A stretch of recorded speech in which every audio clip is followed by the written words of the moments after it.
Welcome to On the Issues. I'm Councilman Jim Waring, and joining me today is Phoenix City Manager Ed Zuercher. Ed, as always, we really appreciate you coming out and sharing a little bit with us about what's going on with the city. Maybe you could just talk a little bit free form without any specific questions. First of all, how you think things are going and where we're going to go from here? Well, thanks for having me on. First of all, it's good to be able to talk. I think things are going really well. We've had paid a lot of attention in the last years on innovation efficiency. You know, you're on the innovation and efficiency subcommittee called Finance Efficiency, Economy and Sustainability Fees, and we've done a lot of work. We're going to shorten those titles, by the way. Yeah, we need to be more efficient with our efficiency titles. Yeah, but city employees have really been focused in the last few years on doing things with less money, and I think we've seen good evidence of that. You know, over the last 5 years, there have been about $100 million worth of innovations and efficiencies. And one of the best pieces of news we got just this fall is that those efforts resulted in last year's budget ending with $25 million more at the end of the year in the fund balance than we expected, which gives us a good start on what we know is going to be a challenging budget year for 2016-17. So I think the most recent data we saw showed that $25 million takes our projected deficits of 58 to 31 million down to about 33 to 6 million. That was the last data we saw. So it definitely helps. It makes a big dent in the deficit. But since you mentioned next year's fiscal situation, you want to talk a little bit about what else you're doing to try to make sure that we're in balance next year, don't need to talk about tax increases or fee increases? Sure. As we look at things, so our biggest expense has to do with employee costs, right? We're a service business. I tell people the only thing we manufacture at the City of Phoenix is clean water. Which should not be discounted, by the way, no, as an important thing. We had a district meeting the other night, we were talking about that, but it's an important one, at least to me. So probably only is not the right word to use in there. We manufacture clean water. We don't want to undersell. That's true. Okay. But everything else we do, that's a limited part of what we do. The vast majority of what we do is services, police services, park services, you name it, the airport. And so that depends on employees doing the work. But it also means that the vast majority of our expense has to do with paying our employees. And so we have to look at that all the time, particularly in our benefit area, and see where's our biggest expense. So that would be health care and pension. Pension by far the largest after salary. And so we've been working on some pension reform that can help us. And also we're doing some things with health care benefits to make sure that we have good quality health care, but that we're reducing costs. And in fact, and we've talked to the subcommittee about this, we're going to have, through some changes to the health plans, actual decrease in our health care costs next year, as opposed to an increase, which lots of people are seeing. And I think that's really important. Well, and I praised you for some of the innovative steps we're taking. We're being a little bit cutting edge, so we appreciate very much you bringing that forward, and the work of the staff I think has really been really, in this case, I think been fantastic. I think there's a lot of potential for savings down the road. And, it was interesting to me when you talk about pensions and health care, those are traditional costs employers have borne. But when I asked you directly, which is our biggest problem, pension or health care, or retirement costs in health care, if you want to look at it that way, I think most business owners or most big businesses would talk about health care first. And you said right away, pension costs are the bigger issue for us. Right. You want to talk a little bit about, where we're going with the pension costs? Sure. It's hard for people to relate in the private sector because the systems are different between public and private.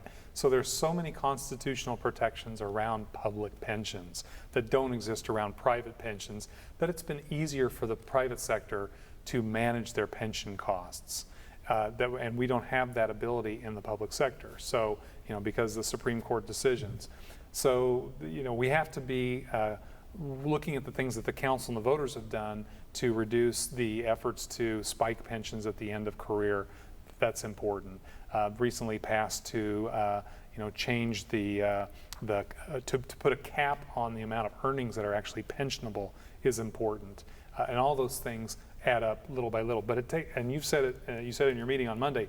It takes a long time for pension reforms to start taking hold. The savings are a trickle before they can be a flood. Right. Yeah, it goes like a hockey stick. It goes out here, and then it goes up after 15 and 20 years once you get enough people in the system to start changing it. And so that's the challenge with pensions is they're expensive, and any changes you make are very slow in taking hold.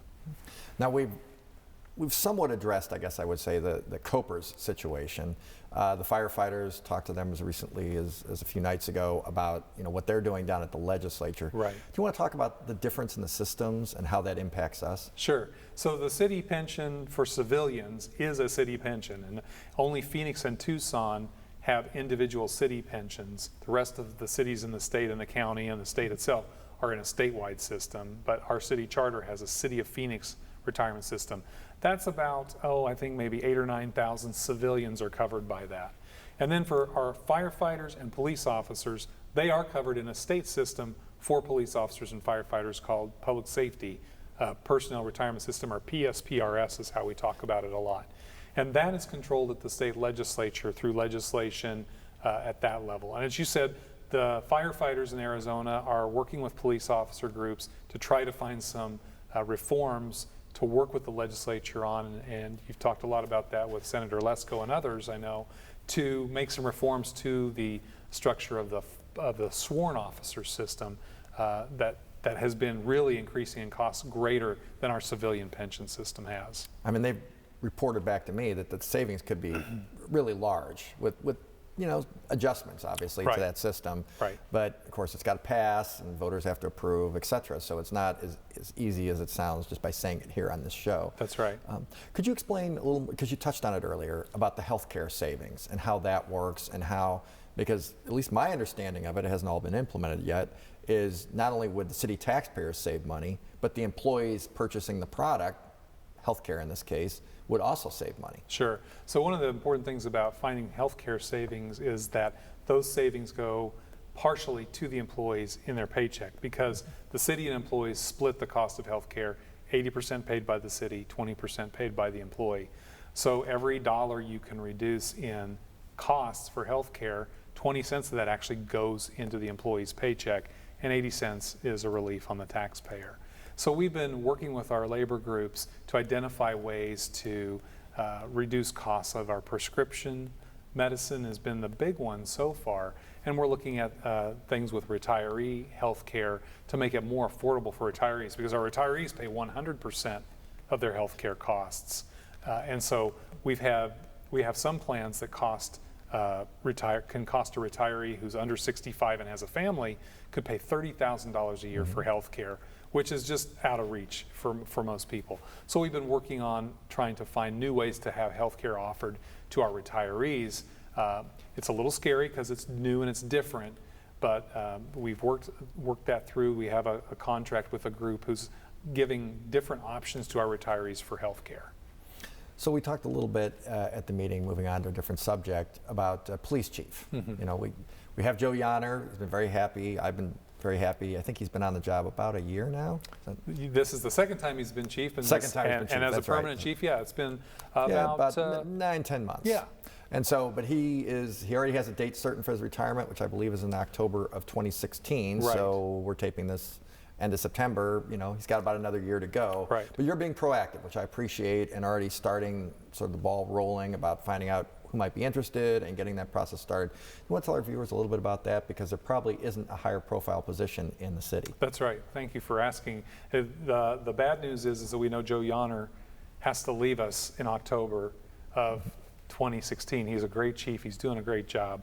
And I know you've worked well with him. And I will say this, I had concerns because of the defined brevity of his tenure through no fault of our own. He just already had put in his papers, but that is one where I thought you made the right call, and I gave you bad advice. I thought we needed to start fresh and so forth, and now having experienced him now for the second time, I think that's really worked out extremely well. It is a shame that he has to leave. So. Yeah. So that's the bad news, is that Joe Yonner has to leave us. The good news is that we have time to plan, as you said, to be proactive. And sometimes, you don't have a choice. It happens really quickly. And frankly, that's another benefit of doing it your way rather than what I had suggested. Okay. And we want to take advantage of that, because we know that this is coming. So this fall, we're going to find ways to solicit input from the community about what are the attributes they want from a police chief. What do people value as characteristics and skills and knowledge of a police chief?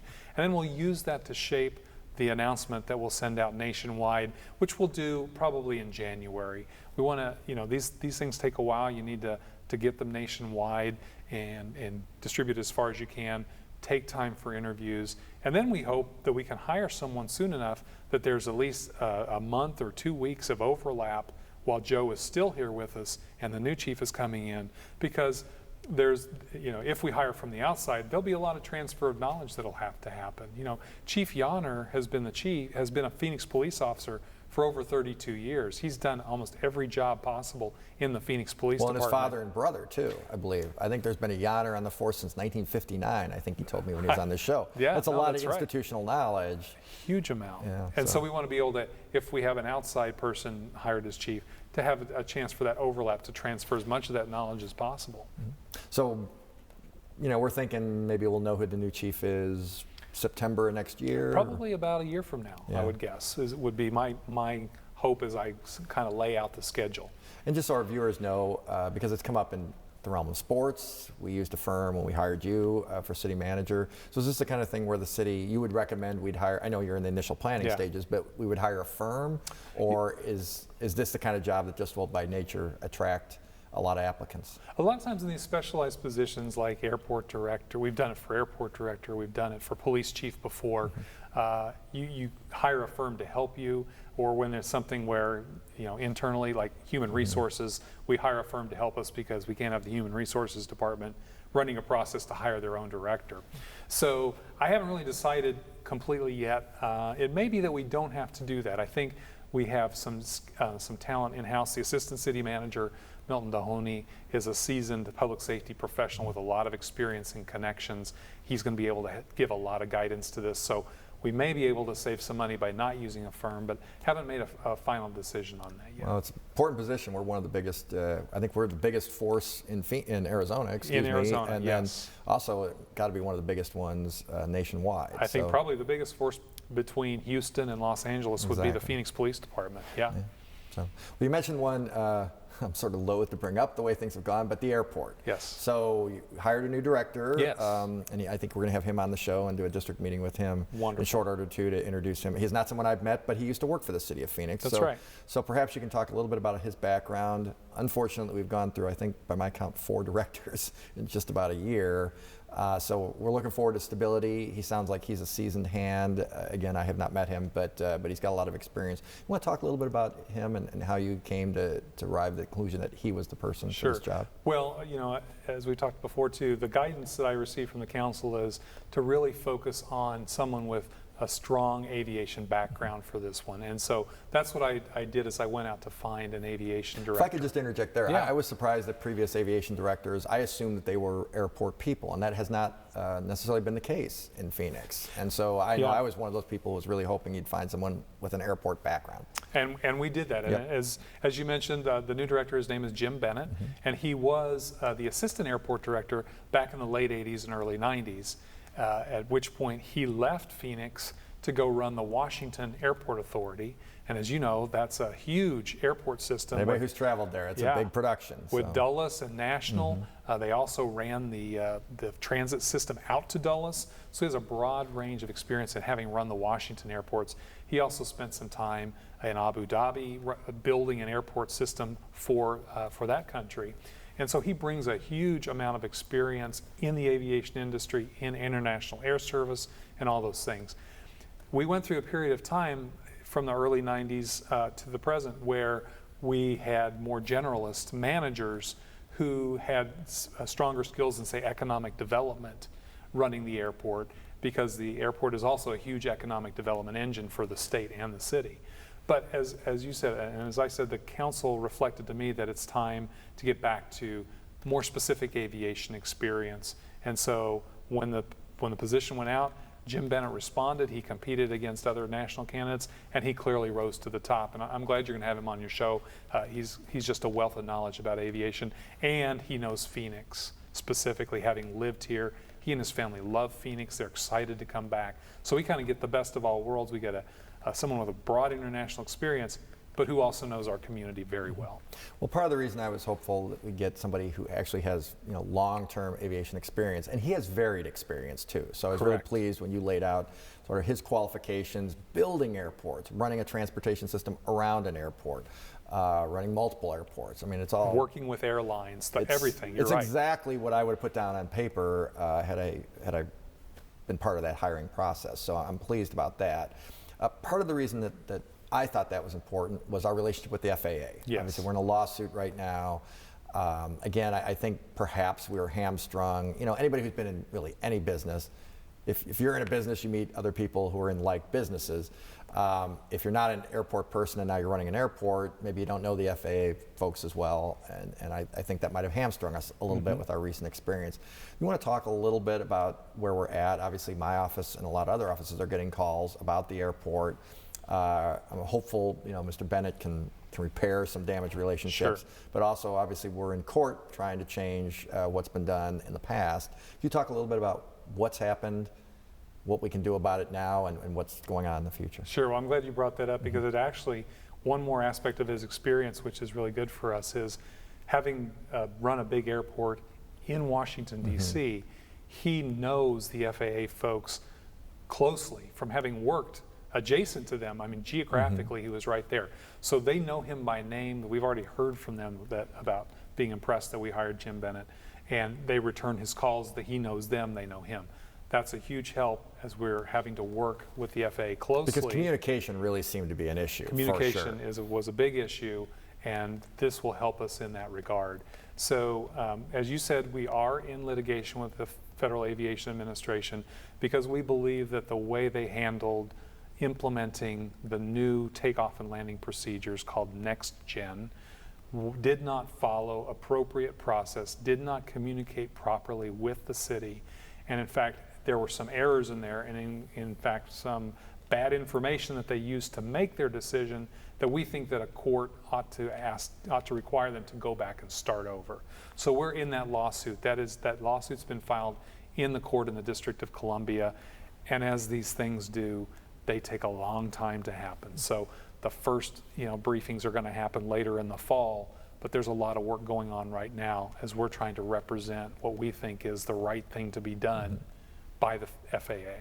Well, I met with the current airport staff now several times, not Mr. Bennett, but I guess what will ultimately be his predecessors. Yeah. But I know that they've been out in the community meeting with the aggrieved citizens who definitely have a complaint. I know you live in one of the flight paths too. I do. So it's affected you dramatically. Yeah. We have Scottsdale Airport by my district, and so right across the street actually. So the fear and the supposition has been that the changes at Sky Harbor have affected changes in Scottsdale and that are Scottsdale planes that are going over Phoenix. A source of frustration to everybody, of course, but I have been heartened. We do have staff out there meeting with residents almost on a one-to-one basis. We heard from one of them at the district meeting that we attended the other night about how that's gone well. There's a lot more information out there. Right. So I appreciate you doing that, because I just think we need to do better, as you know, and we have discussed. Yes. This particular one just did not go well, and it's obviously impacted a lot of folks. But there are some things that are really turned around. And again, we talked about this the other night, the police statistics and how things have gone in terms of, we have fewer officers from our peak, as has been discussed. We're hiring officers now, so maybe you can talk a little bit about that. Sure. Obviously, we've seen the crime statistics drop, though. The number of calls for service have really gone down. They've gone down nationwide, but we in our area have been sort of particularly, I guess, well hit is maybe a phrase, if it is. The things are really going better in that regard. Certainly since Joe Yonner's been chief, we haven't heard as much about morale and so forth as well. Obviously there were a lot of complaints. Just want to talk a little bit about that department, chief accepted, because we already talked about that, and how things are going there. Our Phoenix police officers do a great job, and they're doing a great job with fewer officers today than they had 5 years ago. We're down about 400 officers from our peak, I think. But as you pointed out, at the same time, we've seen a remarkable drop in crime. So the work that the officers doing is really paying dividends for the community. Our crime has come up just a little bit in the last year from previous years, but those which were years, record lows, I think, per capita. Yeah. Like we've had a couple of years in the last 3 where we have had crime rates that we hadn't seen since 1982, and that was probably when we had 600,000 fewer citizens, yeah. people in Phoenix, right?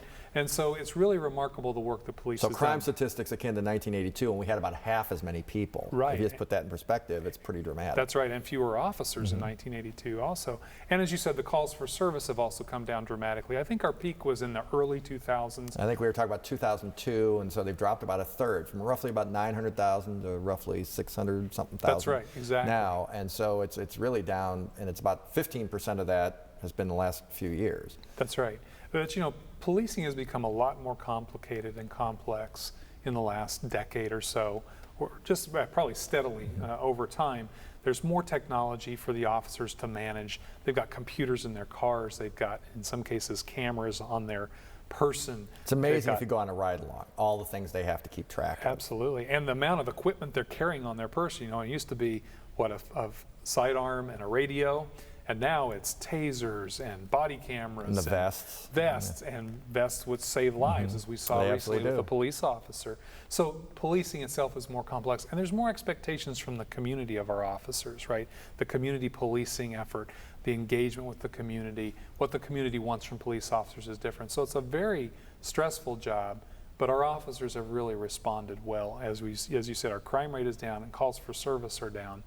And we are now actually, due to the work of the council, able to start hiring police officers again.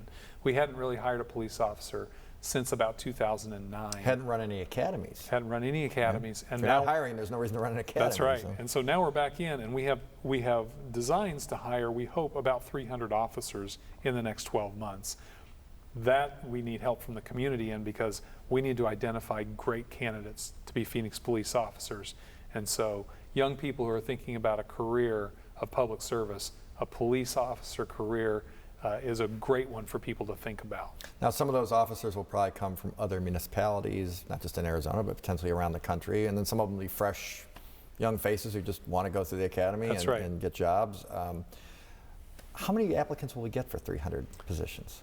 Well, it's usually, I'm guessing, the recent crop I remember was about 120 some applicants that they were looking for about 20 positions, something in that nature. So, you know, we'd like to get 2 or 3 times as many applicants as we have positions, because the psychological testing and the strength and physical testing, and it's hard academically. They go through a lot. Yeah, they you really have to go through a lot. tests, I've heard. The academics of the police academy are more strenuous than people would imagine, because, again, it's very complex. You have to know technology, you have to know law, you have to know human relations. All those things are really important as we hire police officers.